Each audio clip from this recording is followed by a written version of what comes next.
তো hello everyone, তারপরে আমরা কিন্তু মন্দারমণি সি বিচে যাওয়ার পরে আমরা হোটেলের সুইমিং পুলে স্নান করে একটু দুপুরে খাওয়া দাওয়া করে দেন একটু রেস্ট নিয়ে তারপরে কিন্তু আমরা বেরিয়ে পড়েছিলাম বিকেল হতেই হতেই মন্দারমণি বিচে, যেখানে কিন্তু দেখতেই পাচ্ছ কতটা ক্রাউডেড ছিল। আর বিকেল টাইমে এত ভালো লাগছিল, এত হাওয়া দিচ্ছিল, আর এখানে কিন্তু সবাই সেটা এনজয় করছিল। আমরাও কিন্তু সেই জন্য চলে এসেছিলাম। তোমরা দেখতেই পাচ্ছ এখানে কতটা ক্রাউডেড, কতটা মানুষজন এখানে এসছে দেখতে। আর আজকের এই বিকেলটাই কিন্তু লাস্ট, কারণ সেই দিন আজকেই রাত্রে ঘুমানোর পর যে ভোরবেলা হবে, ভোরবেলায় কিন্তু আমি এখানে বেরিয়ে যাব আবার বাড়ি যাওয়ার উদ্দেশ্যে, আমরা বাড়ি যাওয়ার উদ্দেশ্যে রওনা দেবো। তারপরে এখানে দেখো এই সাইকেল রাইডগুলো ছিল, যেগুলো কিনা এক একজনের 50 টাকা করে ছিল, একটা সাইকেলে দুজন করে আর কি চালানো যাবে। তো এটা বেশ আমার কাছে ইউনিক ছিল। আমি কখনো এরকমভাবে সমুদ্রে এসে কখনো সাইকেল রাইড করিনি। এর আগে আমি উট ঘোড়াতে চড়েছি, কিন্তু সাইকেল রাইডটা আমার কাছে প্রথম। আর তো সেই কারণে আমি ভাবলাম যে একটু ট্রাই তো করাই যেতে পারে। ওই জন্য আমি আর রিয়া কিন্তু চলে গেছিলাম, এক একজনের 50 টাকা করে, দুজন গেলে আমাদের 100 টাকা পড়েছিল। তারপর আমরা চলে গেছিলাম এইখানে। আর এইখানে কিন্তু প্রচুর এই মন্দিরটায় কিন্তু বেশ সুন্দর একটা অ্যাম্বিয়েন্স করা ছিল। মন্দিরটা এতটা সুন্দর, এটা হচ্ছে যত সম্ভব আমার মনে পড়ছে না ঠিক, তবু এটা শিব মন্দির আর মনসা মন্দির দুটো একসাথে ছিল। তারপরে আমরা চলে গেছিলাম একটু স্ট্রিট শপিং করার জন্য। এখানে শপিং করার মতো সেরকম যেরকম হয় দীঘা বা পুরীতে সেরকমই ছিল, বেশি কিছু ছিল না। আর সেরকম দোকানও ছিল না, ওই কারণে বাড়ির জন্য যেটুকু যা নিতে হয় সেগুলোই আর কি নিয়েছিলাম। তারপরে চলে গেছিলাম আমাদের হোটেলের সামনে এই একটা মন্দির ছিল। এই মন্দিরটা কিন্তু আমার খুবই ভালো লেগেছে। ঠাকুরগুলো একদম পিতলের ঠাকুর ছিল, আর মন্দির দেখলেই একটা আলাদা ভাইবস কাজ করে মনের মধ্যে। তারপরে আমরা চলে গেছিলাম হোটেলে, ঢুকে যাচ্ছিলাম।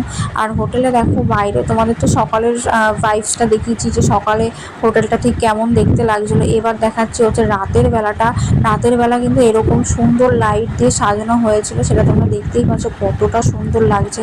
আর হোটেলটা বেশ এতটা পরিষ্কার, এতটা নির্জন ছিল, খুব ভালো লেগেছে আমার এই হোটেলটা, সত্যি কথা বলতে।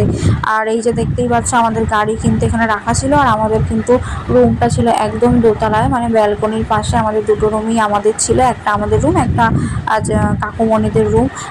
তারপরে আমরা রুমে ঢুকিনি, আমরা চলে গেছিলাম একদম সুইমিং পুল সাইডে। আর সেখানে আমরা একটু এনজয় করছিলাম, একটুখানি নিজেদের রিফ্রেশ করছিলাম, সবাই মিলে একটু গল্প সল্প করছিলাম। এই যে দেখতেই পাচ্ছ আর সুইমিং পুলটা রাত্রেবেলা কতটা ভালো লাগছিলো। এখানে রিয়া একটু ভিডিও করছিল আমাদের। আর সুইমিং পুলের ভেতরে এরকম লাইট জ্বালানো হয়েছিল, যেগুলো রং বেরঙের আলো জ্বলছিল। তবে এই আমাদের বসার জায়গাটা একটু হলুদ লাইট ছিল বলে একটু অন্যরকম লাগছিল। তো যাই হোক, আমরা কিন্তু বেশ এখানে এনজয় করছিলাম। সাইডে গান চলছিল। আর কাকুমণি আমার যে দুটো ভাই ছিল তারা কিন্তু ড্রেস চেঞ্জ করে সুইমিং পুলে তখন সুইমিং করছিল, আর আমরা বসে বসে গল্প করছিলাম। তারপর কিন্তু আমরা রাত্রে যে খাবারটা খাবো, ডিনারে আমরা কি অর্ডার করবো তাই আর কি এখানে অর্ডার দেওয়া হচ্ছিলো। আর আমরা বসে বসে বসে কত ফটো তুলেছি, ভিডিও তুলেছি, আর এইসব পাগলামো করে যাচ্ছিলাম। কারণ আজকের দিনটাই লাস্ট, তাই সবাই মিলে কিন্তু প্রচুর আমরা ভিডিও করেছি, প্রচুর আমরা গসিপ করেছি, প্রচুর গল্প করেছি। কারণ এদের সাথে আবার কবে মিলবো তার ঠিক নেই, ওই জন্যই কিন্তু এত কিছু করার। এখানে সবাই আমরা বসে বসে সেই আড্ডাইগুলো মারছিলাম। তারপরে খাওয়া দাওয়া করে রাতে ডিনার করে সোজা চলে গেছিলাম ঘুমাতে। আর এই যে দেখছো যে ভিডিওটা, এটা কিন্তু তখন ভোর তখন 5টা, তখন কিন্তু আমরা সবাই রেডি হয়ে গেছিলাম, রুমটা আমরা সব ছেড়ে দেব। এই যে দেখো আমরা কিন্তু গাড়িতে উঠে পড়েছি, রওনা দিয়ে দিয়েছি বাড়ির উদ্দেশ্যে। আমরা কিন্তু কাঁথি হয়ে কোলাঘাট কাঁথি হয়েই কিন্তু আমরা বাড়ির দিকে রওনা দেবো। এই যে দেখো আমরা কিন্তু বাড়ির অনেকটা পথে চলে এসেছি। তো চলো আজকের ভিডিওটা এই পর্যন্ত, দেখা হচ্ছে নেক্সট কোনো ভিডিওতে। ততক্ষণ তোমরা সবাই ভালো থেকো, সুস্থ থেকো, আর দেখা হচ্ছে নতুন কোনো ভিডিওতে। তো টাটা।